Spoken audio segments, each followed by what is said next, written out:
So now moving on to the Kubota U35-4. This particular machine is equipped with a manual quick coupler. It is Kubota's own design, integrates well with the bucket, and features a single locking pin in order to hold it in place. Kubota does also offer a hydraulic quick coupler.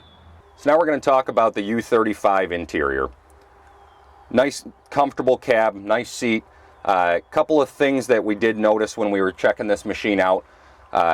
It does not have boom swing located on the thumb switch like the Bobcat and the Cat do. Everything is located on the floor, and you have to use your foot, which takes up valuable foot space.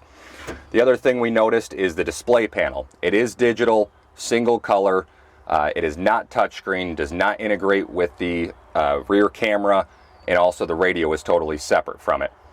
Another thing we noticed is that everything is located behind your shoulder and off to your right. So anytime you need to change any functions on your machine, any AC controls, change the station on the radio, you have to take your eyes off the job site, remove your hands from the joysticks, and turn around behind you.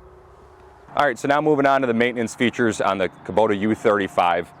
Fuel fill is located right behind the entry door, similar to the other machines we've looked at so far. It is a locking fuel cap, locking rear hood, swings to the side. So now as soon as you open this up, you've got access to your air filter, your fuel filter, and your secondary fuel filter, as well as your oil filter, oil fill, and your dipstick is located right here as well. Oil drain is located right on the bottom of the machine. Moving on to the side compartment, flip this tab here. Again, similar to the other machines we've looked at, you have access to your cooling packs located here. Battery is located here, windshield washer fill. Here's your hydraulic tank along with your fill and your gauge, which is visible from the outside of the machine. Control valve is located up front, and your hydraulic oil filter is located down underneath.